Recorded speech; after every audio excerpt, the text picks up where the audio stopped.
Assalomu alaykum taraflar dasturi yana efirda. Biz anchadan beri kutgan mehmonimizni studiyamizga taklif etganmiz. Savollarimiz bisyor u insonga. Bugungi taklif qilgan mehmonimiz yuz jag' plastik jarrohi Shuhrat Abdujalilович. Dasturimizga xush kelibsiz. Assalomu alaykum. Assalomu alaykum. Ijtimoiy tarmog'ingizni kuzatganimda bugun tibbiyotga keng o'sha yo'l ochildi bizda va bemalol bizga vatandoshlarimiz chet elda ham borib o'zlarining muammolari bilan yuzlashib davolanib kelishi mumkin. Ammo bugun o'sha Turkiyaga, Hindistonga, yana boshqa davlatlarga tashrif buyurib davolanib kelayotgan bemorlar bu yoqqa qaytib kelgandan keyin ahvollar nima kechayotgani, boshqa bo'layotgani ko'proq guvohi bizmi, soha mutaxassis bo'lganimiz uchun deb gapirgan. Shunchaki gapingizdan oldimda albatta siz bilan suhbatlashishim kerak bo'ldi. Aynan menga ham qiziq bo'ldi. Haqiqatda bu yerda o'zini o'sha muammosi bilan yuzlashadi va tinimsiz nazorat ostida bo'ladi. O'zbekistonda bo'lsa, u yerda bo'lsa xat deb borib kelishi, boshqasi muammoli vaziyat. Lekin biz ko'rmagan parda orqasida qancha voqealar bor. Shu fikrni kengroq bizga tushuntirib bersangiz. Avvalambor taklif qilganingiz uchun minnatdorchilik bildiraman. Albatta men ijtimoiy tarmoqda mana shu fuqarolarimizni o'sha chet ellariga borib har xil davo muolajalari, operatsiyalar qildirib kelayotgani haqida fikr bildirganman. Undan keyin bir qancha shu vatandoshlarimizdan mana shu bizni o'sha kuzatuvchilarimizdan savollar kelib tushgan, fikrlar kelib tushgan. Men avvalambor fikrlar bildirgan, savollar bergan o'sha yurtdoshlarimizga minnatdorchilik bildiraman. Birinchidan, ikkinchidan bilasizmi, chet elda davolanish kerakmi, chet elda operatsiya qildirish kerakmi, uni qanday ijobiy, salbiy taraflari bor degan savolni qo'ysak agar biz oldimizga. To'g'ri, misol uchun mana shu Amerika, Yaponiya, Koreya davlatlaridagi bugungi kundagi tibbiyotga joriy qilgan texnologiyalar yuqori, tan olishimiz kerak. Lekin standart muolajalar bor. Standart muolajalarga tez tibbiy yordam ko'rsatish, mana jarohat bo'ldi, boshqa bo'ldi, juda tez tibbiy yordam yoki bo'lmasa standart operatsiya usullari, standart davolash usullari butun dunyoda yondashuv bir xil. Shu nuqtai nazardan misol uchun mana o'sha chet elda operatsiya qildirib yoki chet elda davo choralarini ko'rib kelgan yurtdoshlarimizdan undan kasallikni davolash oqibatlari bilan biz juda ko'plar bilan men shaxsan duch kelganligim uchun men bu post qilishga qaror qilganman. Bu fikrlarimni bildirganman. Birinchidan shubhasiz hamma vatandoshlarimiz borgani davo topaman deb boradi boshqa. Unda tahlil qiladigan bo'lsak, misol uchun bordi, bitta operatsiyani qildirdi yoki davo muolajasini qildirdi. Qaytib keldi. Qaytib kelgandan keyin shifokorga bir nechta savollar tug'iladi. Albatta. Dori yozib bergan bo'lsa, bu dorini qachon ichishim kerak yoki nima qilishim kerak, men bu dorim tugab qoldi yoki bu dorimdan allergiya boshlandi, nima qilib, shunga o'xshagan savollar bu ijtimoiy savollar, mingta millionta bo'ladi. Bu savollarga javob ola olmaydi. Aksariyat yurtdoshlarimiz o'rtada turgan bir tarjimon yoki u yerda turgan bir koordinator orqali borgan bo'ladi. U koordinator hamma savollarga javob bera olmaydi. Natijada majbur bo'ladi o'zimiz shifokorlarga kelishga. O'zimiz shifokorlarga kelgandan keyin mana shunaqa qilishim kerak desa, albatta u shifokor birdan davosiga qo'shimcha tavsiya berishga o'zini sal hushyor tortadi, sababi u borgan, falon pul to'lagan, falon davo qilganda ma'lum bir sxema bo'yicha davoni olyapti. Men buni buzib qo'ysam, boshqa bo'lsam deydi. Albatta shifokoringiz bilan bog'laning boshqa. Ba'zi holatlarda yordam ko'rsatadi. Men ikkita uchta misollar keltiraman. Bir vaqtida bir bemor operatsiya qildirib kelgan. Oldin ham aytganman buni. Bir o'zimni bir yaqin tanishimiz bo'lgan. Operatsiya qildirib kelgandan keyin bu yerda shu operatsiya qildirgan jarayonda qon ketdi. Operatsiyaning o'rnidan qon ketdi. U majbur bo'ldi u yoqdagilar bilan bog'lana olmadi, o'zimizga kelib bizda operatsiyada o'sha qon to'xtatishdi, boshqa qilishdi, yordam ko'rsatishdi. Keyin u yoqqa borgandan keyin ular aytdiki, "Yo'q, buni endi biz javob bermaymiz. Jarrohlik muolaja biz qilgan ishimiz buzgansan" deganday holat. Bilasizmi? Shuning uchun bizni vatandoshlarimizga men aytmoqchimanki, chet elda davolanish huquqiy taraflari himoya qilinmagan. Misol uchun mana bordingiz, 10 ming dollar pul to'ladingiz, qaytib keldingiz, yana borib sizni nima qilishingizda huquqlaringizni himoya qilish va hokazo. Shuning uchun men demoqchimanki, oldingdan oqqan suvning qadri yo'q deb, mana bugun to'g'risini aytishimiz kerak. Prezidentimiz shuncha sharoit qilib berdi, hamma shifoxonalarda sharoitlar bor. Oddiy bitta misol, mana yurakni stentlash. Yurakni stentlash hozir tuman больница shifoxonalarida xuddi bir tish olganga o'xshab qilyapti odamlar. oldin bu stentlash uchun Hindistonga bor, o'chirib tur, boshqa bo'lardi. Mana shunga o'xshagan imkoniyatlar bordi.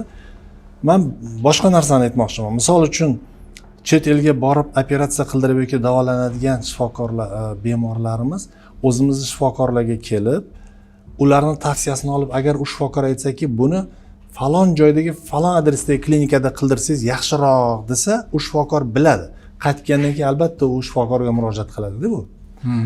Oqibatlari juda ham ko'p. Mana yaqinda bir o'zimning yaqin tanishim Koreyaga 10 yil davomida borib davo choralarini qilib keldi. 10 yildan keyin manfiy natija oldi.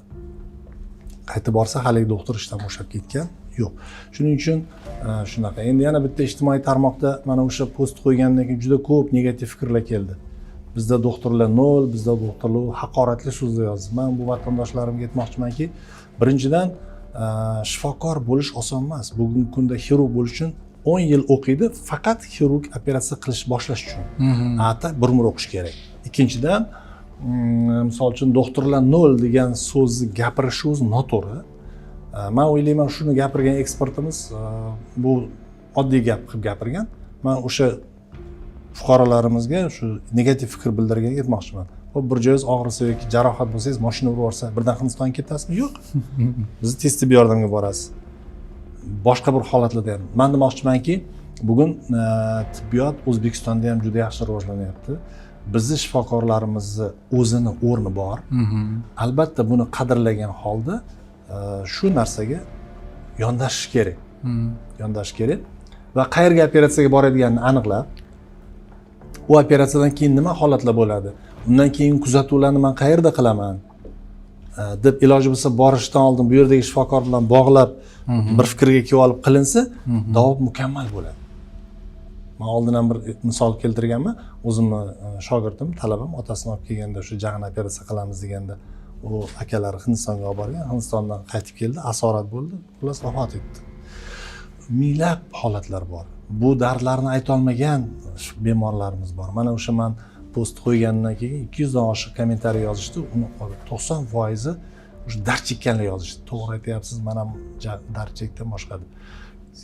Bizda boshqa tomoni yana bir ikkita bizni o'sha followerlarimiz, ya'ni kuzatuvchilarimiz menga savol beribdi. Bunaqada zo'r, bunaqada zo'r. To'g'ri? Koreyaga bordingizmi? Bitta kurs lecheniyaga $18,000 pul to'ladingiz. Bo'ldi, 10 kun. Keyin undan keyin siz yo'qsiz u uchun. O'zbekistonda xuddi shu davoni olish uchun хотя бы borib bir 10 million so'm pul to'lang, doktor yelkasiga o'tirib oladi. Buni qilishing kerak, sen mendan pul olding, falon qilding, pismadon qilding, o'qilding. Men u haqda gapirmoqchi emasman, lekin demoqchimanki, bugun negativ fikr bildirishdan oldin sohadagi jonkuyarlar bor-da. Bizda jonkuyarlar bor. Bitta misol shuki, 2 yil oldin bizda Siamskiy blizniцы degan kasallik bor. Siamese twins deydi. O'sha chaqaloq tug'ilganda egizak yopishib tug'iladi. Uni jigari bitta bo'ladi, kallasi bitta bo'ladi. Uni operatsiya ajratish kerak. Dunyoda qo'l bilan sanaladigan davlatlarda qilinadi. Shu Siamskiy bliznicini ajratish operatsiyasi Toshkentda bajarildi. Toshkentda o'zbek xirurglar tomonidan bajarildi. O'zbekistonda tug'ilganmi endi shu shahar? Qirg'izistonda tug'ilgan bemor bizga keldi. Bizda qilishdi, o'zimizni xirurglar qilishdi. Men uni qilgan xirurglarni ham yaxshi bilaman, bizni hurmatli. O'zbek xirurglari qildi. Undan chet eldan shifokor olib kelib qilmadi. Operatsiya 18-24 soat davom etgan, qildi. Natija? Xo'p, natija ikkita bola ham tirik, soppa-sop, tirik. Butun televizorda ko'rsatishdi, bu uchun mukofotlar olishdi. Xo'p, tibbiyot bizda nol ekan. Kim qildi bu operatsiyani degan savolda. Shunga o'xshagan narsalar juda ham ko'p. Bugun biz ko'zimiz o'rganib qoldi yaxshi narsalarga. Fikrlarga o'rganib qoldik. Lekin bugun mana men o'ylaymanki, mana muhtaram prezidentimiz tomonidan qilinadigan sharoitlar tomonidan bajariladigan narsalarni biz ko'ra bilishimiz kerak-da. Hech bo'lmasa shuni shukrini qilishimiz kerak-da. Unaqa deb negativ fikr bilasizmi? Har qanday odam bildirish mumkin. Shuni umuman qilmagan odam mana bunaqa narsa ekan deyish mumkin, lekin uni o'shanaqa qilishni o'zi ham bo'lmaydi-ku. Shuning uchun endi Hindiston, mana Koreya, Amerika, Yaponiya davlatlarining tibbiyotlari haqida yana fikr bildirmoqchiman. Amerikada, Yaponiyada, Koreyada birinchidan tibbiyotda texnologiya yuqori, ko'p pul tikilgan. Ikkinchidan tibbiy xizmat o'ta qimmat. O'ta qimmat. Shuning uchun tibbiy xizmat o'ta qimmatligi uchun nima qiladi? Endi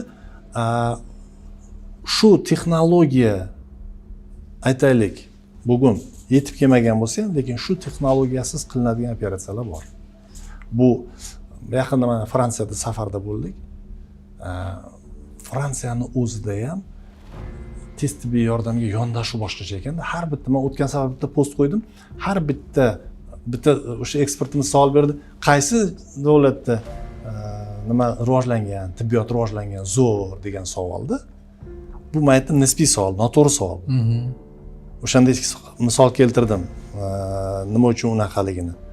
Mana Fransiyada xuddi shu savolimga isbot topdim, javobimga. Fransiyada misol uchun tez yordam mashinasini ichida injener bor, pojarnik bor. Bundan tashqari tez yordam mashinasining ichida butun qurilish asbob uskunalarini bitta chamadonda olib yurishadi. Qurilish. Nima uchun deb savol bersak, u aytayaptiki, bugun katastrofa shunchalik ko'pki, yer qimirlab uyni bosib qolyapti yoki urushlar joyida borganda beton tagida bosib qolgan, biz uni to injener kelguncha o'ladi. Shuning uchun o'zimiz buzib hop, skor brigadani tarkibida bor bu mutaxassislar. Mana shunaqa yondashuvlar borda har bitta joyda. Xuddi shunaqa. Misol uchun bitta misol aytaman. Mana shu biz aytamizki, lishmanyoz deymiz, lishmanyoz kasalligi yoki bo'lmasa afg'on yara deymiz O'zbekistonda. O'zbekistonda Surxondaryo bilan Qoraqalpoq, Qashqadaryo 3 ta joyda uchraydi. Boshqa joyda uchramaydi. Butun dunyoda boshqa joyda uchramaydi. Tabiati bilan bog'liq shunda. Shu bizda shunaqa pashsha bor. Shu pashsha chaqadi, shundan keyin yara bo'lib terida katta chandiq qoladi. Mana shunga o'xshagan spetsifik kasalliklar juda ko'p. Yoki malariya degan kasallik Afrika davlatida uchraydi. U chaqqani bezgak tutib qoldi deydi, issig'i chiqsa, har 24 soatda issig'i chiqadi. Regional kasalliklar borda, uni davolaydigan doktor faqat o'sha yerda bo'ladi. O'sha joyda. Ana shuning uchun biz qayerdadir zo'r bo'lib ketgan, unaqa demaymiz. Biz aytamiz, falon joyda tibbiyotida ko'proq yangi texnologiya kiritilgan deymiz. Yoki bunaqa deymiz. Uchun mana shunaqa fikrlar endi. Oqibatga keladigan bo'lsak, albatta kasallikni endi aksariyat misol uchun o'sha chetga boradiganlarimiz organ transplantatsiyasi uchun boryapti. Jigar, buyrak va hokazo. Tan olishimiz kerak, oxirgi 3 yilda O'zbekistonda 300 dan ortiq buyrak transplantatsiyasi qilindi. U faqat organni ko'chirib qo'ydi bo'ldi degani emas. Buyrakni olgan odam va buyragini bergan odam ikkalasi ham kuzatuvda bo'ladi. Nazorat ostida bo'ladi. Kuzatuvda bo'ladi. Mana yaqinda bitta holat bo'ldi. Bir bemor o'zini o'g'liga buyragini berdi. O'zbekistonda bajardi. Buyragini qabul qilgan bolasi u salkam umr davomida dori ichadi. Buyrakni yashab ketish uchun doimda. Buyragini bergan onasi ham salkam umr davomida hayot faoliyatini, buyragini nazorat qiladi. Dorini vaqtida ichadi, keyin kamaytiradi. Bu 10 kunlik, 5 kunlik narsa emas-da, bir umrlik narsa-da. Shunaqa ko'chirib kelganlar bor, shunaqa qilganlar bor. Yuqorida men gapirdim, puli borlar qiladi. Puli yo'qlar nima qilish kerak unda degan savol. Misol uchun o'sha bordi, 7 mingmi, 6 ming dollar pul to'lab operatsiya qildirdi. Yana повторni borib ko'rsatishiga, o'zini asorati bo'lib qilgan operatsiyaga yana 50%, 3,5 ming dollar to'laysan, keyin qolganini qilaman deb aytdi. Mana shunga o'xshagan narsalar juda ko'p. Bu tomonlarini bemorlarimiz bechora biz O'zbekiston xalqimiz, fuqarolarimiz soddadil, ko'ngli ochiq, birovga shikoyat qilishdan yiroq, Xudoga shukr qiluvchi insonlarda ular boradi, shunday bo'lish kerak ekanini qabul qiladi. Lekin men o'ylayman, bugungi kunda ularni huquqlari o'sha chet elda operatsiya qildirib keladigan himoyalanmagan. Hech qaysi qonun qoidada yo'q. U doktor qilgan ishiga javob bermaydi, bizniki asoratiga javob bermaydi. To'g'ri, zo'r bo'lgan bilan ham asorat bo'lishi mumkin.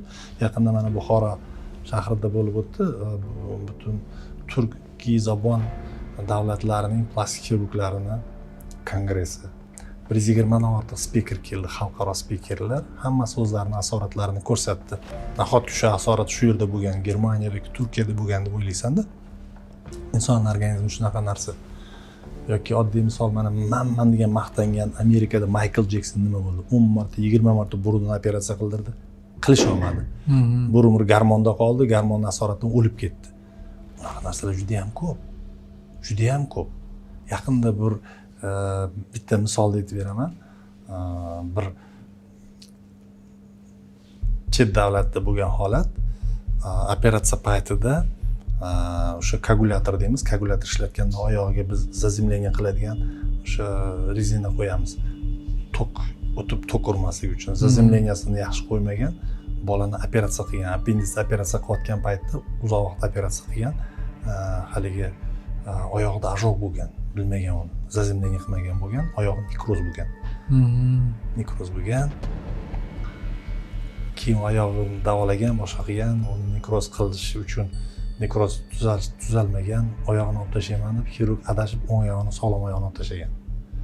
Mana janjal bo'ldi, bilasizmi? Bu narsani meditsina tilida kazuslar deymiz. Kazuslar, kazuistiskiy situatsiya deydi. Butun dunyodagi xirurglarning tarixida bor bu. Biz mana ko'p kongresslarda, konferensiyalarda bo'lamiz, shu Amerika olimlari ham boshqa bo'ladi, hammasi o'zini asoratlarini ko'rsatadi, aytadi, mana bunaqa qildim, mana bunaqa bo'ldi. Endi bu narsalar albatta ommaviy axborot vositalarida fosh qilinmaydi, aytilmaydi, boshqa qilinmaydi. Lekin buni shu borayotgan fuqarolarimiz nazarda tutishlari kerak. Ertaga borib kelgandan keyin men qanday natijaga erishaman va nima bo'ladi degan. Ajoyib javob. Hindistonga ketayotgan yoki chet el davlatlarga bemorlar ketayotganini ko'ramiz. Oddiygina yaqindagina Andijonda bo'lgan safarimda ishonasizmi? Menga yaqin, balki undan ko'proq oddiy bir qaysidir soatda Hindistondagi o'sha yoshlarni ko'rdim. Ya'ni ularni so'raganimda Andijon tibbiyot instituti talabalari ekanligini yoki o'zimizni mana Toshkentdagi talabalar shaharchasidagi qancha ular O'zbekistonda bugun tahsil olayotgani aniq bilmadim, lekin aytmoqchiman, ular bugun O'zbekistonda tahsil olayotganligi sabab yana o'ylab qolaman, bizda o'sha oliy ta'lim arzonmi yoki haqiqatda o'sha bizdagi mutaxassislarni o'ta siz yuqorida aytgandek o'zing oldingdan oqqan suvni qadri yo'q deb biznikilar chetga borayotganda o'sha uzoq chetdan kelib bizda o'qiyotganlik, mana shuni sizni o'sha mutaxassisdan eshitganim to'g'riroq bo'ladi. Tushungan. Juda ham dolzarb savol berdingiz, juda ham qiziqarli savol berdingiz. Albatta Hindiston meditsinasi bugun yaxshi rivojlangan meditsinalardan hisoblanadi, lekin bitta narsani aytishimiz kerakki, bugun O'zbekistonda ta'lim olayotgan tibbiyot yo'nalishidagi hindistonlik talabalarning soni 10 mingdan oshiq. Toshkent tibbiyot akademiyasining o'zida 2 mingdan oshiq. Samarqand davlat tibbiyot universitetida 3 mingdan oshiq, misol uchun Andijonda va hokazo. Oladigan bo'lsa 10 mingdan ortiq faqat tibbiyot yo'nalishida. Savol tug'iladi, mana 2 yil oldin Ukrainada urush jarayoni bo'lganda Ukrainadan 500 dan ortiq talaba o'qishlarini ko'chirib keldi. Faqat u tibbiyot o'ziga. Umuman 4 mingdan ortiq keldi hindistonliklar perevod. Men ular bilan gaplashdim. Xo'p, nima uchun sizlar faqat Toshkentni tanladinglar desam, ular solishtirdi, aytishdiki, yaxshi o'qish jarayoni. Hindistonlik talabalarni o'qishini ham sababi birinchidan bizda ta'lim tizimi o'sha yillar davomida bizda tibbiyot ta'limi paydo bo'lganiga 100 yildan oshgan. Yillar davomida bu struktura shakllangan ilmiy maktablar bor va talab bor ma'lum. Va eng asosiysi, bizni diplomlarimizni olgandan keyin bular borib validatsiya deydi, validation deydi, o'sha o'zida nostrifikatsiya qiladi, ya'ni tasdiqlaydi, o'tadi. Yaqinda juda quvonarli holat bo'ldi. Bizdan 4 ta bitirgan talaba, 4 talasi ham diplomini bittada topshirgandi. Imtihonni bittada topshirib o'tgan. Bizda statistikasi bor. Keyingi yillarda ko'proq bitiradi. Demoqchimanki, bugun O'zbekistonni tanlab kelib o'qiyotgan hindlar O'zbekiston ta'limiga ishonchi bor. Birinchidan, ikkinchidan bu yillar davomida ta'lim o'zini haqiqiy brendini ko'rsatgan hisoblanadi. Biz ko'p gapirmaymiz. O'sha mana hozir buyrakda transplantatsiya haqida gapiradigan, buyrakni ko'chirib o'tish haqida gapiradigan. 1972-yil Toshkentda buyrak ko'chirib o'tish birinchi marta bu o'zbek olimlari tomonidan qilingan O'rta Osiyoda. Biz orada shu qanaqadir qonunlarimiz mumkin emas bu to'xtatdik transplantatsiya. 72-yildan beri qilinadi bu operatsiya bizda. Faqat Hindistonda emas. shu mana shu narsalar borligi uchun ham demak albatta bugun ishonch bor ta'limimizga. Hindistonlik talabalarimiz juda ko'p o'qiyapti va man sizlarga aytaman, bir yilda 5000 6000 talaba olib kelib o'qitish ehtiyoji bor ularning, xohishi bor. Hali ham biz tanlab bilimlilarni olamiz. Mana o'tgan yili 1000 ta talabaning ichidan 300 tasi imtihondan o'tib, imtihon qilib olamiz. Suhbatdan, imtihondan o'tolmaganini olmaganmiz. Shuning uchun ishtiyoqi bor, ishtiyoqi baland. Bu albatta biz ming gapirmaylik, bizni natijalarimiz, qilgan ishimiz ko'rsatadi bizni xulosalarimizni. Agar biz ta'limimizga tibbiyotimiz yomon bo'lganda, bizni tibbiy ta'limimiz yomon bo'lganda Hindistonlik kelmas edi. U Hindiston tibbiyot akademiyasida 28 ta davlatdan o'qiydi. Bizda Amerikadan bor, Koreyadan bor talabalar, Pokiston, Misr, Rossiya Federatsiyasidan, Qozog'iston, Qirg'iziston, eng ko'p Hindistondan albatta. Bu ham bir qanaqadir ko'rsatkich hisoblanadi. Albatta ko'rsatkich. Men o'ylaymanki, bugun men o'zi vatanparvar insonman. Faqat tibbiyot sohasi bo'lganligim uchun emas, umuman vatanimizda bo'lgan jarayonlarga, men ijobiy jarayonlarga juda quvonaman har bitta sohada. Shuning uchun buni harakat qilaman, tahlil qilishga harakat qilaman, har bitta insonga yetkazishga va shukr qilaman shunaqa zamonda yashayotgandan. To'g'ri, kimdir qanaqadir fikr bildiradi, boshqa qildiradi, u qiladi, bu qiladi. 5 qo'l baravar emas. Shuning uchun men o'sha kuzatuvchilarimdan men aytmoqchimanki, negativ fikr bildirishdan oldin tahlil qilaylikda, ijtimoiy tarmoqlarda yozadigan har xil negativ, har xil to'g'ri kelmaydigan, senzuraga to'g'ri kelmaydigan gaplarni yozmaylik. Men oldindan aytib qo'yay, men olim odamman. Men har qanday shu meni kuzatuvchilarimga savollariga javob berishga, yordam berishga tayyorman. Buni men ochiqchasi gapiryapman. Shunaqa. Domla, mana uzoq yillik tajribangiz bilan o'rtoqlashish bilan birgalikda tibbiyotdagi soha vakillarini kamchiligini 5 qo'l barobar emas dedingiz-ku, xuddi shu bugun ijtimoiy tarmoqlarda juda e'tirozli vaziyatlar, davlat emas, ko'proq xususiy klinikalar yoki xususiy o'sha больницаlardagi mutaxassislar haqida juda bir yomon xabarlar. Xuddi yomon xabar tez tarqagandek, odamlar buni tezroq bunaqa voqealarni eshitganda o'zingizni shaxsiy munosabatingiz qanday bo'ladi? Ya'ni ularni aybi deya olmayman-ku. Nima sababdan mana shunaqa mutaxassislar ham bugun mavjud? Juda ham yaxshi savol. Bu savolingiz uchun minnatdorchilik bildiraman. Bugun faqat shaxsiyda emas, xususiyda emas. Bugun davlat shifoxonalarida ishlayotgan yoki birlam tizimda ishlayotgan shifokorlar orasida ming afsus, bilim saviyasi qoniqarli darajada bo'lmagan yoki bo'lmasa o'zining ishiga mas'uliyatsiz yondashadigan xodimlar ko'p. Bularning orasida aksariyati ko'proq plastik xirurgiya. Bir tendensiya borda 15 yil oldin, 10 yil oldin stomatologiyada pulli bo'lganligi uchun bitta plomba yoki bitta tish falon bo'lganligi uchun stomatologiya biznes bu butun gurkurab, tadbirkor ham tushungan ham tushunmagan ham stomatologiya ochib hamma yoq stomatolog bo'lib ketdi-da. Hozir endi qanaqadir so'nganday bo'ldi-da, hozir hamma plastik xirurgiyaga ketib qoldi. Plastik xirurgiya desa bu katta pul ekan, biznes ekan deb o'ylashyapti-da. Ming afsus, yoshlarimiz plastik xirurgiyani qonun qoidalarini, uni fundamental asoslarini bilmasdan turib pichoqni olib qo'l uryapti.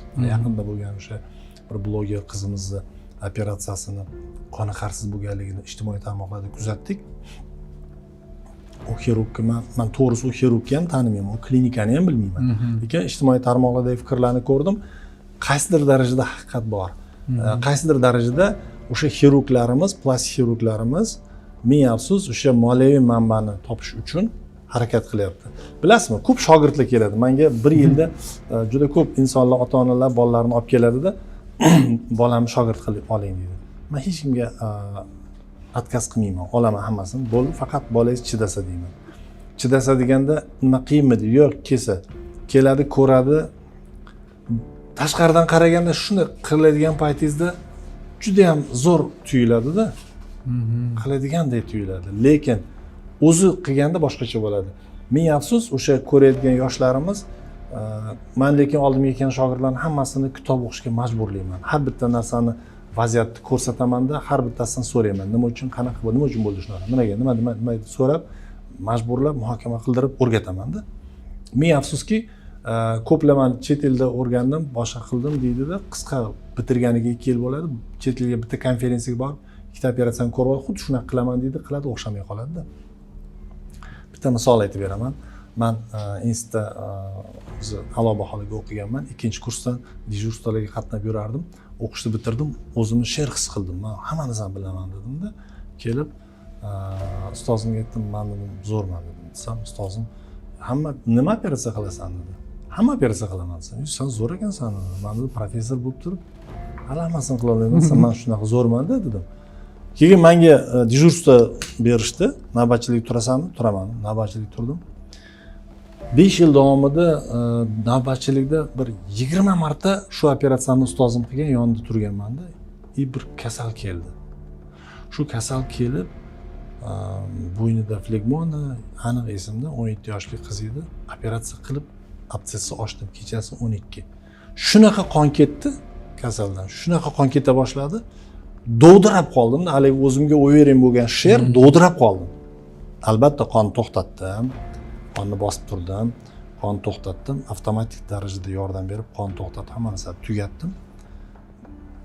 Ertalabgacha qaltiradim-da. Shunchalik darajada stress o'tkazdim-da o'zimda. Mana shunchalik dov yuraklik qilgan narsani shu psixologik nuqtai nazardan bilimim yetgan, fundamental bilimim yetgan, psixologik nuqtai nazardan men operatsiyaga tayyor bo'lmaganman. Hozirgi yoshlarimiz aksariyat qismi shunday. Yo, o'ldirib kechirasiz gapingiz, o'ldirib qo'yishdan qo'rqiladimi o'sha paytda? Qo'rquv nimadan bo'ladi? Qo'rquv qon to'xtata olmay qolsam nima bo'ladi degan savol tug'iladi-da. Qon to'xtalib qolsa aslida o'zi nima bo'ladi? Bo'ladi. Ha, mana shu oxirida o'lim bor-da.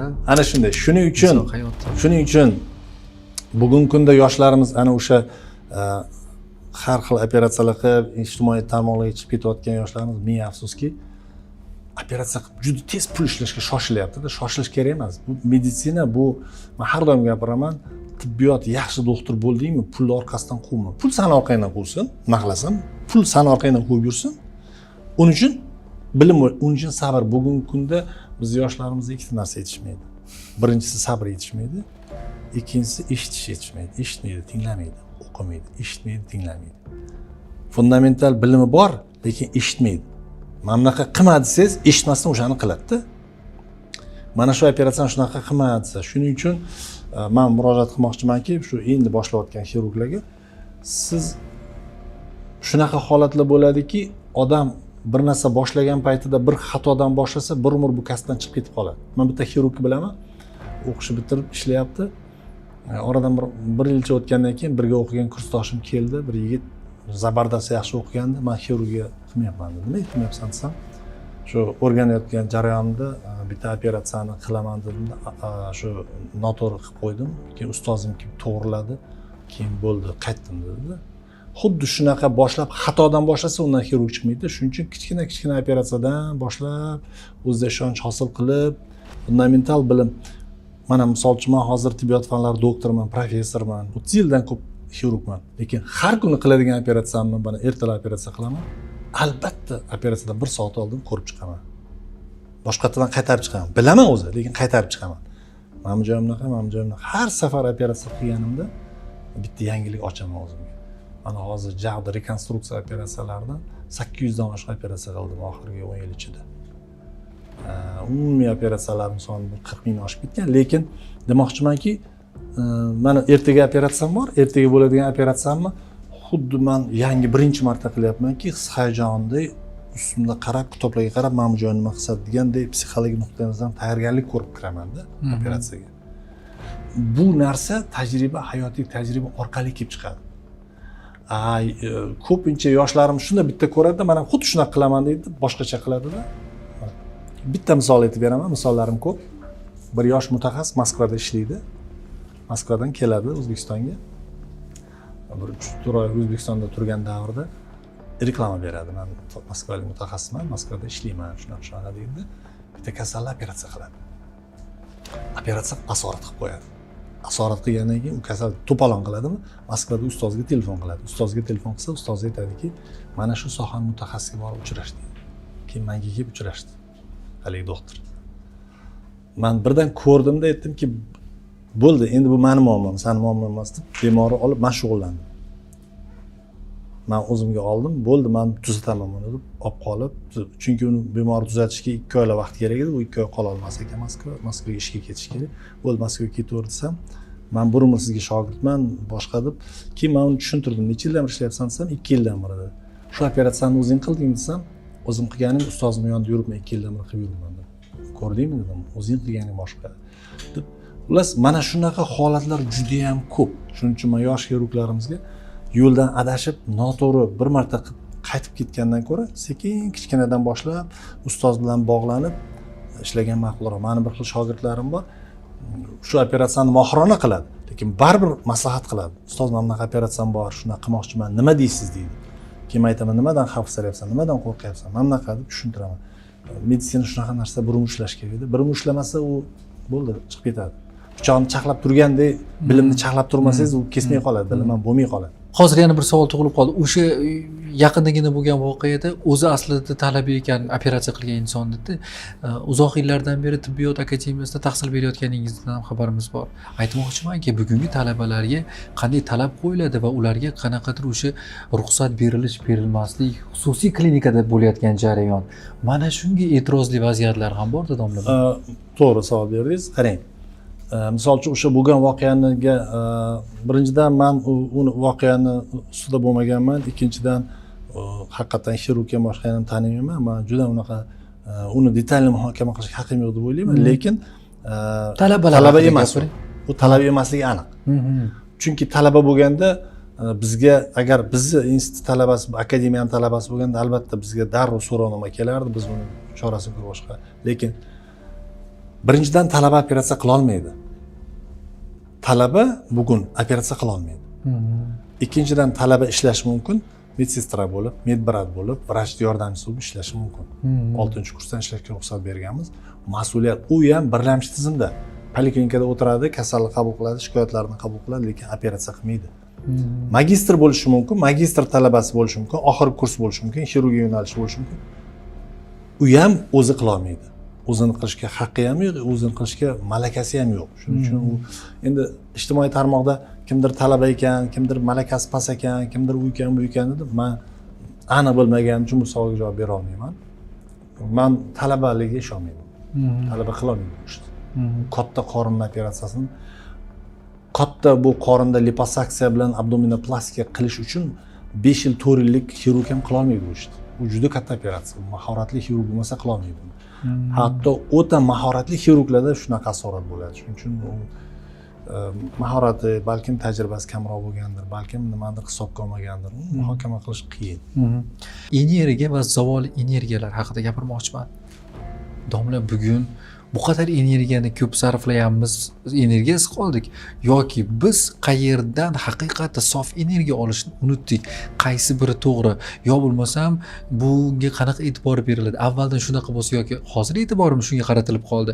Yoki rostdan ham hozirgi asr yoki oxirgi yillar mana shunga bir mubtalo bo'ldikmi yo shunga bir muammo deb qarayapmiz, moddiy narsadir balki deb qoldim. Men juda ham qiziq savol berdingiz. Bugungi kunda bizni butun 90% energiyamizni, nafaqat energiyamizni, bizni qalbimizni, hatto bir-birimiz qadrimizni, odamgarchiligimizni men olib qo'ydi hozir. Mana shu. 100%. Sababi bugun katta odam bo'ladimi, yosh bola bo'ladimi, bo'shab qoldimi, darrov telefonda o'tirib, internetda titadi. Bu energiyani oladigan, vaqtni oladigan. Odam organizmidagi hamma kerakli narsalar. Men bitta narsaga e'tibor beraman, ko'p ijtimoiy nimalarda mana 15-20 yil oldin bir joyga to'yga chaqirsangiz, dasturxon bugungidek to'kin sochin bo'lmaganda.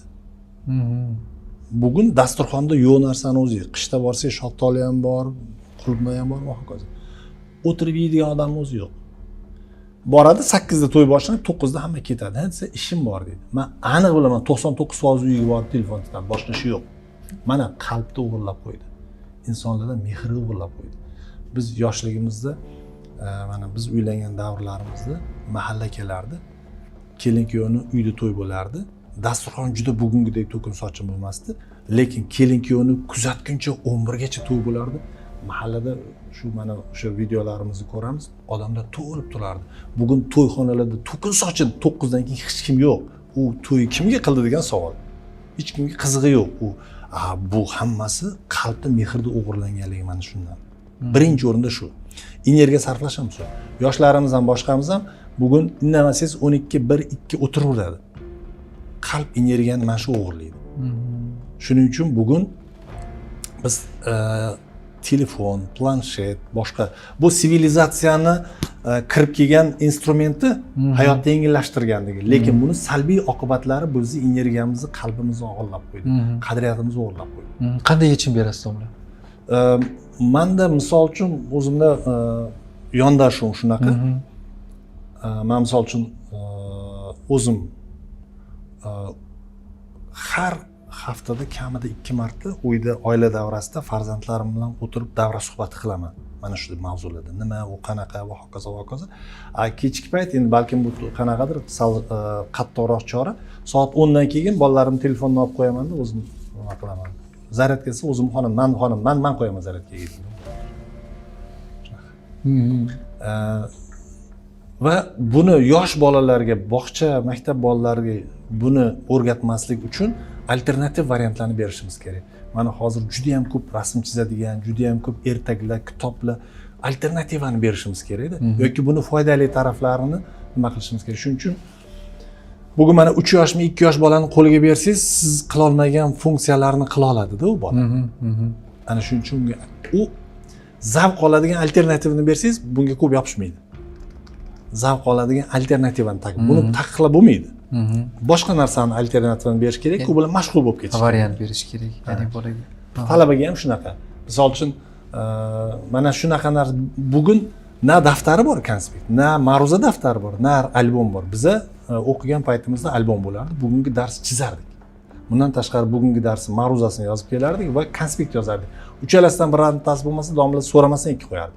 Hozir hech narsa yo'q talabada, mana shu emas. Hammasi telefonda. Lekin ming afsus, bo'sh o'tirgan talabalarni ko'rasiz, aksariyat ijtimoiy tarmoqlarda aksariyat o'yin o'ynab o'tiradi. Bu hammasi energiyani oladi. Organizmda eng ko'p energiyani sarflaydigan narsa mana shu telefon energiyani sug'urib oladi odamdan. Yotgan paytimizda, uxlagan paytimizda ham 2 metrdan uzoqroq bo'lish kerak. Chunki miyadagi bioenergiyani oladi hammasi. Yapon olimlari buni isbot qildi. Telefonni boshini oldiga qo'yib yotgan odamlarda bosh miyada uchraydigan o'simta raklar 50% ga oshdi. Telefon orqali nurlanish bo'ladi bunda.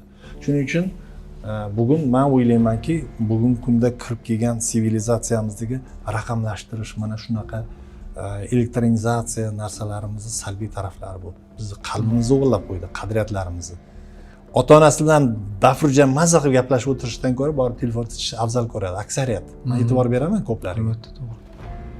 Juda ko'p bu narsa. Mani hayot hozir o'sha to'ydan ketib telefon kavlaydi deysiz, ishonasizmi? Mani hayotimda ham bo'lgan. O'zimda ham. Xuddi shunaqa.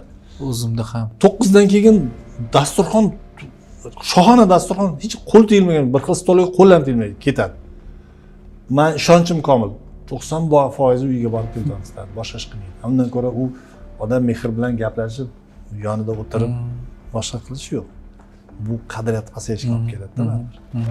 Yana savolim domla, kosmetologlarga ommani e'tibori qaratildi va juda salbiy oqibatlar ko'rsatildi, salbiy fikrlar ketdi. 3 oy, 6 oy o'qiganlar bugun qoboq olayotganligi haqida yoki o'sha qanaqadir o'sha gel deydi, nimadirlar haydab o'zgartirayotganligi va buni oqibatida ko'plab qizlarning lablari, yuz ko'rinishlari bir xil bo'ldi va yaqinda men bir mutaxassis bilan gaplashganda bir narsaga xafa bo'ldimki, shoirlar, qo'shiqchilar qizlarning labini g'unchaga o'xshatib yoki ularning kulgularini boshqa bir chiroyli narsalarga, tabiatdagi bir go'zal narsalarga qiyoslaganda, bugun ular kulayotganda ular kulyaptimi, yig'lamoqdami yoki xafami yoki xursandligini bilib bo'lmaydigan darajada yuzlar tortildi. Hech qanaqa emotsiyani berib turadigan bir ko'rinishlar yo'q. Qachon to'xtaydi yoki dunyoda bo'layotgandek meditsina rivojlangani singari bunga o'xshagan narsalar rivojlanib, bunga yechimlar beriladimi yoki shu bo'yicha ketamizmi? Endi go'zallik qurbonlari ko'payadimi? Asrimiz go'zallik qurbonlarimi? Kimdir oshqozon, kimdir yuz jarrohi, yana kimdir o'sha lab bilan bog'liq muammolar. Bu qayoqqa qarab ketayotganimizni ko'rsatadi tendensiya, yo bo'lmasam endi domla nimadan ehtiyot bo'lishimiz kerak? Qizlarimizni asrashimiz kerak, har qalay turmush o'rtoqlarimizni asrashimiz kerak. Bu borada salbiy oqibatlar haqida ko'proq gapirishimiz kerak. Kosmetologlar haqida juda ko'p gapirdik. Hatto men 5-6 ta postlar qo'yganman. Kosmetologlar mendan xafa bo'lib yozishdi. Xafa bo'lish kerak emas. Hamma o'zini ishini qilish kerak.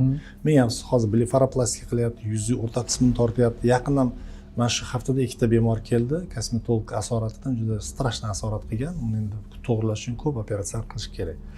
Bu qilish endi kosmetologlar xafa bo'lmasin. Kosmetologlar o'sha maz, krem, massajlar yuzi va hokazolar yetarli ularga. U hozir endi operatsiya qilib boshqa qilib ketdi-da. Lekin haligi ikkinchi savolingizga men qaytmoqchiman. Fizionomiya deymiz, yuzimizni ko'rinishini fizionomiya deyiladi bizning tilimizda. Ayollarimizda tabiiylik o'zgarib yo'qolib ketdi haqiqatdan. O'sha lablarini gelga to'ldirish, boshqa va hokazo. Vitaminlar yuzga misol uchun maskalar boshqalar qilish mumkin, lekin bu siz aytayotgan narsa tabiiylik yo'qolib ketdi. O'zbekchada gapirganda chehra, ochiq chehra bo'lib yurish boshqa. Nima uchun bizda O'rta Osiyoda, O'zbekistonda O'rta Osiyo xalqlari doim kulib yuradi degan savolda men ko'p qiziqaman. Rossiyadan, Yevropadan boshqa mutaxassislar o'rtoqlarim ko'p, men ko'p e'tibor beraman. Ularda qandaydir odamlarda ochiq chehralik yetishmaydi-da. Bizda ochiq chehralik ko'p. Buni sababi bor. Istara ham deb qo'ysa bo'ladimi? Istarasi issiq bo'lib turadi. Bizda O'rta Osiyo xalqi kulimsirab turadi. Buni sababi quyosh nuri tushadi-da. Bizga quyosh nuri shunday tushganki, yaratgan shunday yaratganki, bizni yerlarimizni. Quyosh nuri shunday tushadiki bizga miyada quyosh nuri ta'sirida endorfin degan gormon ishlab chiqadi. Endorfin kayfiyatni qiladi, xush qiladi. Shuning uchun bizni odamlar kayfiyatni ko'tarinki bo'lishni xohlaydi. Quyosh tushmaydigan davlatlarda, joylarda odamlarning kayfiyati yaxshi bo'lmaydi. Sababi o'sha endorfin ishlab chiqmaydi. Har qanday zo'r bo'lsa ham, shuning uchun qanaqadir istarasi issiq bo'lmaydi. Boyagi savolga qaytadigan bo'lsak, albatta gellarni yuvarish, boshqa qilish, men o'ylayman, faqat ayollarda emas, erkaklarda ham ayb bor deb o'ylayman. Ko'p erkaklarimiz bunga qarshi emas, xohlaydi ham. To'g'ri, vitamin, boshqa yuzi terisiga oziqa berish mumkin, lekin lablarini iskustiy nakachat qilib, narsalar qo'yish boshqalarni mana tabiiy go'zallik yo'qolib ketadi bunda. Insonda tabiat yo'qolib ketadi. Yaqinda bir statiya o'qidim. Bir Xitoyda bir juftlik farzand ko'rgandan keyin 3 yildan keyin eri xotinini sudga bergandi, chunki farzandlari juda ham o'rod bo'lib tug'ilgan. Sudga bersa, sud aniqlaganki, haligi qiz bosqichma-bosqich plastik operatsiya qildirib, chiroq kiritib, keyin yerga tekkan bo'lganda, shuning uchun biz tabiiylikni saqlashga harakat qilishimiz kerak. Hamma narsa tabiiy go'zalda. Umuman O'rta Osiyo xalqlari orasida bizni xalqlarimiz chiroyli xalqlar. Erkaklarimiz ham kelishgan, chiroyli ayollarimiz ham. Bu tabiiy go'zallikni saqlashimiz kerak deb o'ylayman. Buning uchun jismoniy va aqliy mehnat mutanosibligini to'g'rilashimiz kerak. Biz qilmaymiz. O'sha yuzi qarishi ham, kasallik qarishi ham 3 ta narsani buzilishdan keladi. Vaqtida uxlamaslik, vaqtida ovqatlanish, uyqu, ishlash rejimini buzilishdan kelib chiqadi. Biz uchalasini buzib tashlaymiz. Disiplina, ya'ni. Buzib tashlaymiz. Soat 10 da yotish kerak, uxlash kerak odam. Undan keyingi narsa faqat zararga bo'ladi. Nimaga? Chunki soat 10 da organizmda uyqu uchun mas'ul bo'lgan o'sha melatonin chiqadi. Shu paytda bir uyqu keladi, uxlab oladi. Uxlasa hamma organlar orom oladi. Biz nima qilamiz? O'sha paytda o'sha uyquni buzib, melatoninni neytralizatsiya qilib tashlaymiz, miyani ikkinchi zapus qilamiz, ishlaymiz. Bular hammasi qarashga olib keladi, iznashivaniyaga keladi. Shuning uchun o'z vaqtida rejimda uxlab turib jismoniy va aqliy mehnatni qilish insonning tabiiy istarasini issiqlikka.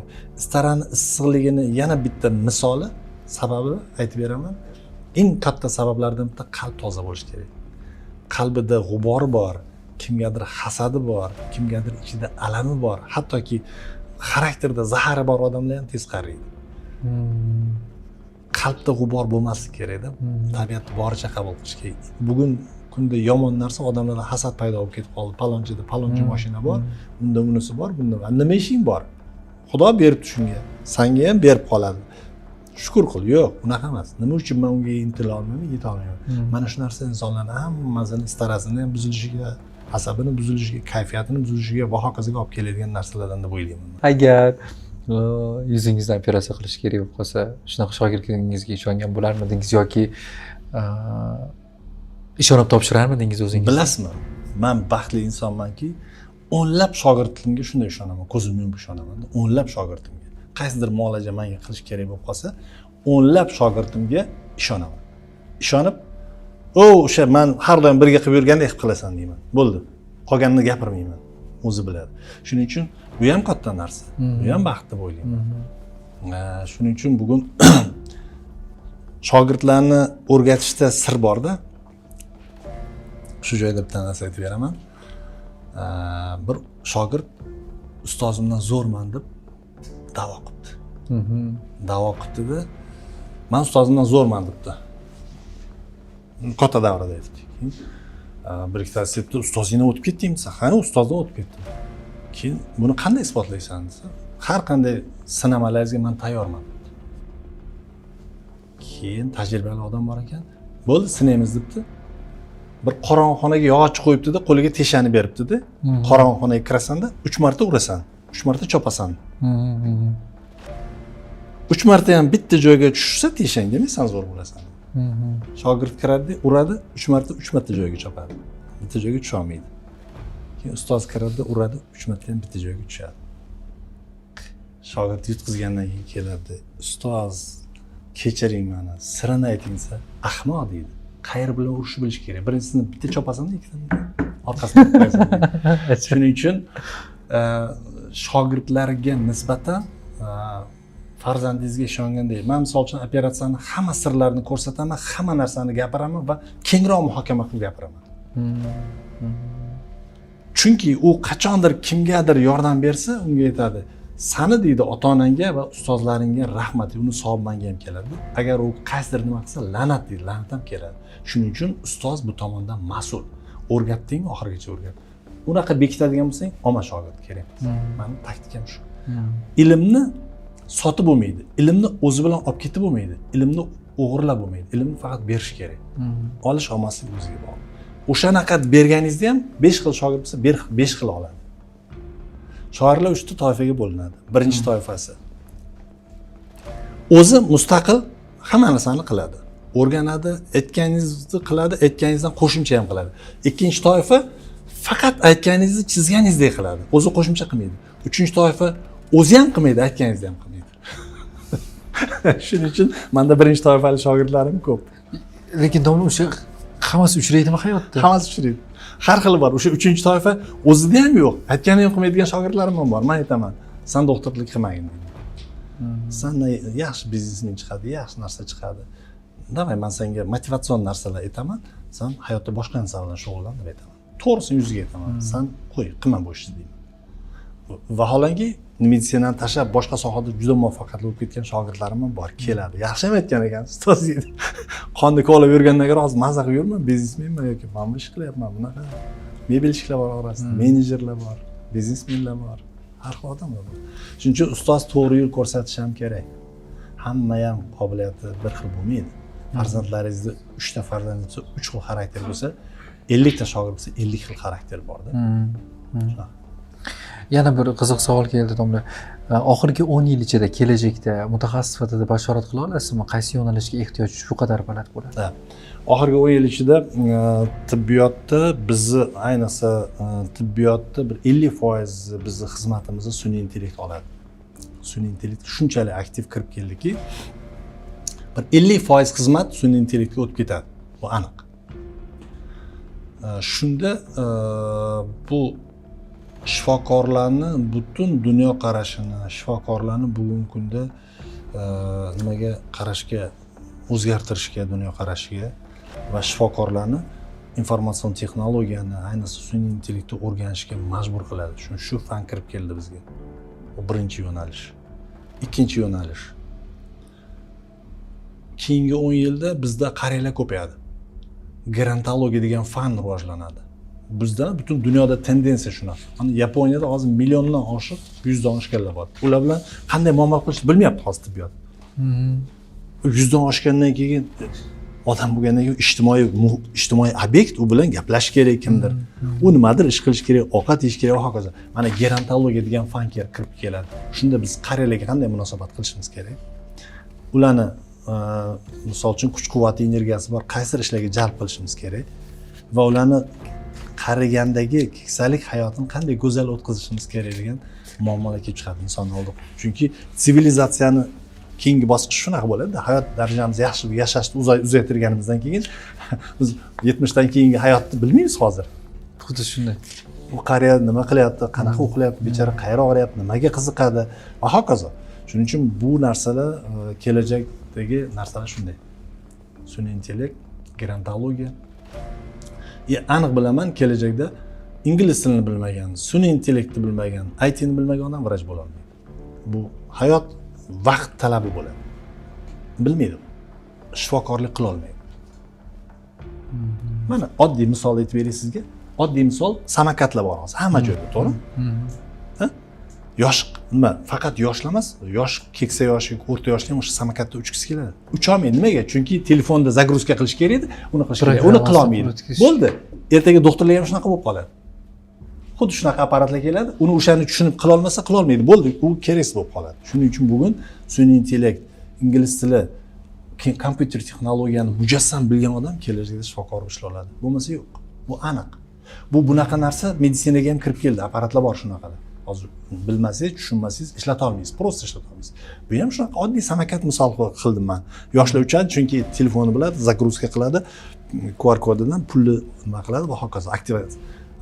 Yosh kattaroqlar hatto u internet nimaligini tushunmayapti. Ertaga shifokor ham shunaqa bo'lib qoladi. Shuning uchun sun'iy intellekt, IT, xorijiy til, ayniqsa ingliz tili bilish kerak. Yana bir narsa, mana ertalabdan siz jarrohlik o'sha amaliyotini boshqarasiz, dam olish kunlaringiz mana hamma insonga masalan yakshanba bo'lishi mumkin. Odam bor e'tiborini sohasidan tashqari nimagadir jalb qilish kerak yoki nimagadir o'tkazish kerak yoki hobbi deydimi yoki umuman ongini, miyasini o'sha barcha narsalardan tozalab, yangilab turish uchun nimadan foydalanadi? Ko'pchilik o'zini o'sha fikrlarini aytadi yoki o'zini shug'ullanayotgan sport turlarini aytadi. Sizda bu holat qanday kechadi? Haddan tashqari oddiy odamlarga nisbatan ko'proq sizda ma'lumotlar bor deb baribir. Birinchidan menda bir ikkita prinsiplarim bor. Sigaret chekmayman, umuman chekmaganman. Spirtli ichimlik umuman даже tatib ham ko'rmaganman hayot davomida. Qilmaganman. Restoranlarda yoki boshqa joylarda bu ko'p boshqa ovqat yeyishlar menda yo'q. Men uncha yoqtirmayman, unaqa vaqtim ham yo'q. Hatto shunaqa. Sportga keladigan bo'lsak, men professional futbol o'ynayman. Hozirgi kungacha ham trenirovkaga boraman. Yoshlar bilan 18-20 yoshli bolalar bilan qo'shilib 2 soat bemalol yugura olaman, bemalol o'ynay olaman. Oxirgi paytda Coviddan keyin sal futbolni kamaytirdim. Bu kontakt sport baribir yosh katta bo'lgandan keyin xavfliroq bo'ladi. Hozir endi trenajyorlar, zal shunaqa. Bo'sh vaqtda tavsiyalarim inson hayotdan zavq oladigan narsani o'ziga aniqlay olish kerakda.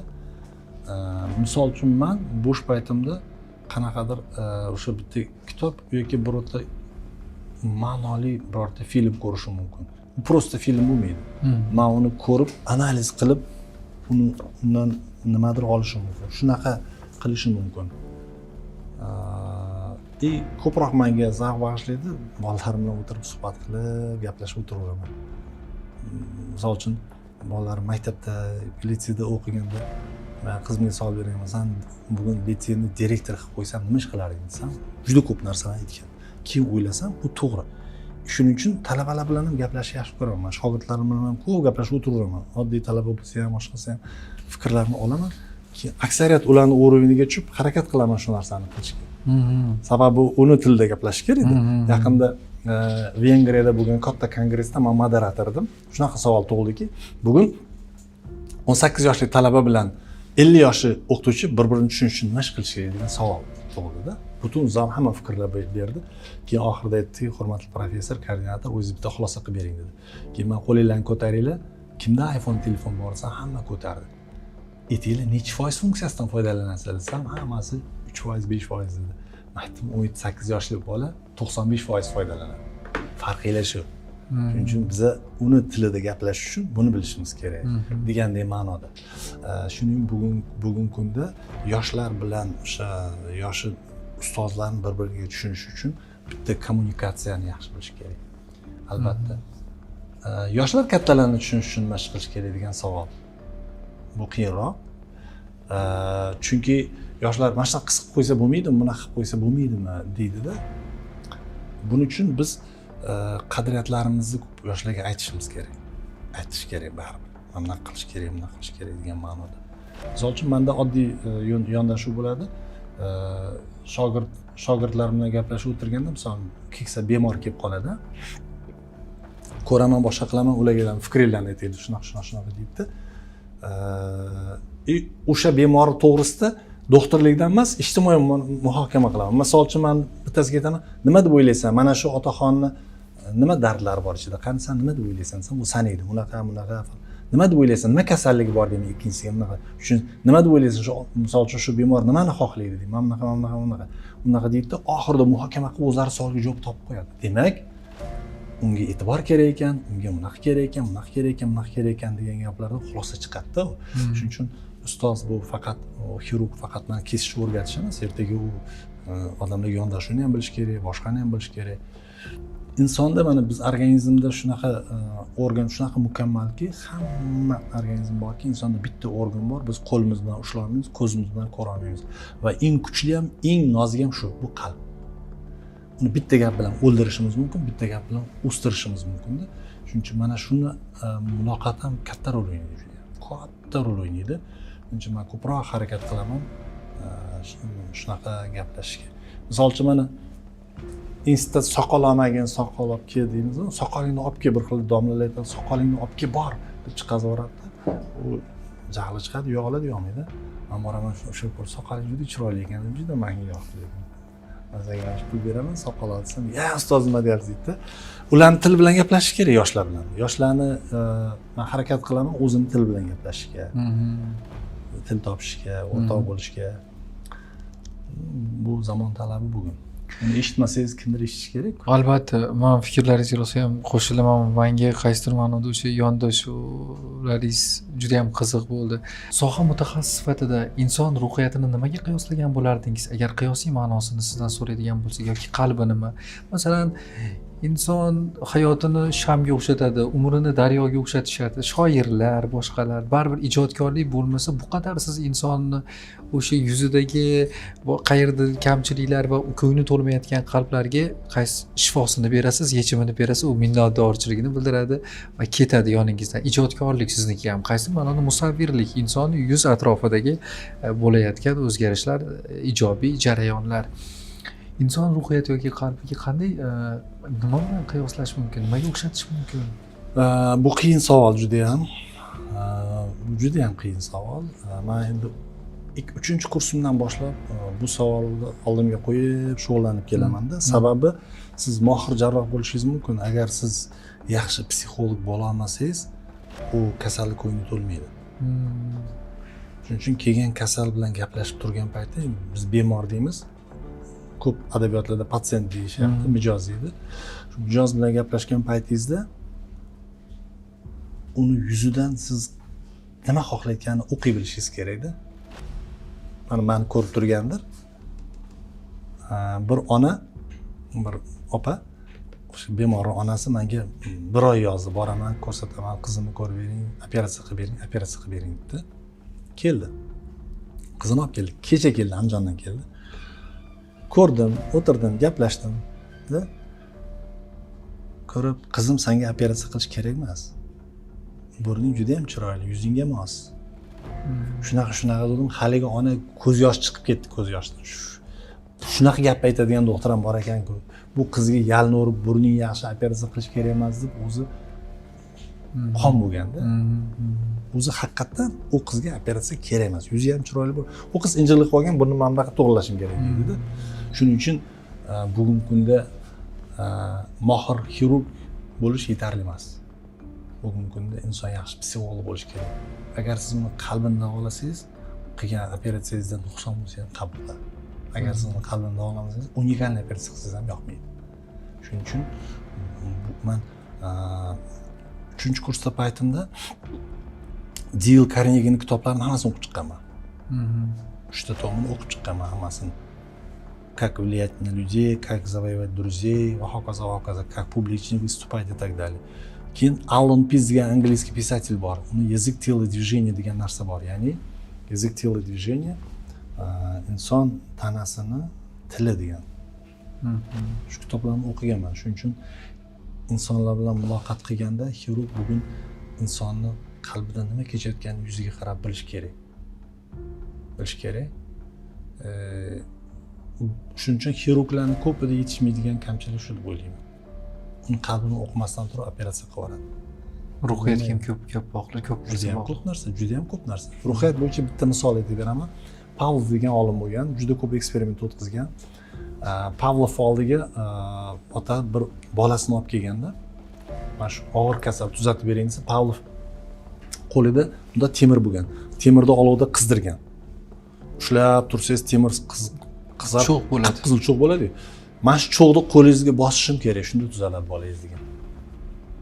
Desa keyin men roziman deydi. Bola aytadi, men ham roziman deydi. Faqat deydi, buni bosgan paytimda deydi, sen teskari qarab turishing kerak deydi. Chunki deydi, bu pishillab yonib kuyadi deydi. Sen hushdan ketishing mumkin. Bu dedi, qo'lini beradi, teskari qaraydi. Qo'lini bergan paytda muzdek narsani bossa ajab bo'ladi. Muzdek qaynab turgan narsani ko'rsatdik, muzdek narsani bosib pishillab kuyib ketadi. Bu nima? Nerv sistemi boshqariladigan narsa insonning. Mana shu insonning nerv sistemasi boshqariladimi? Insonning psixologiyasi, qalbi, ko'ngli bu bitta kaliti bor. Faqat shirin so'z. Qalb faqat shirin so'zga. Har qanday nima bo'lishidan qat'iy nazar. Shuning uchun bugungi kunda yoshlar o'rtasida ham, odamlar o'rtasida yetishmaydigan narsa yaxshi shirin so'zlik yetmaydi. Hamma o'zicha haq, hamma o'zicha nima. Shuning uchun eshita bilish kerak. Mohir xirurg eshitish kerak. Kasal hamma savolga javob beradi o'zi. Eshitgandan keyin aytish mumkin. Savollarimga hammasiga javob ola olmadim, lekin imkon qadar kerakli savollarga javob oldim deyman.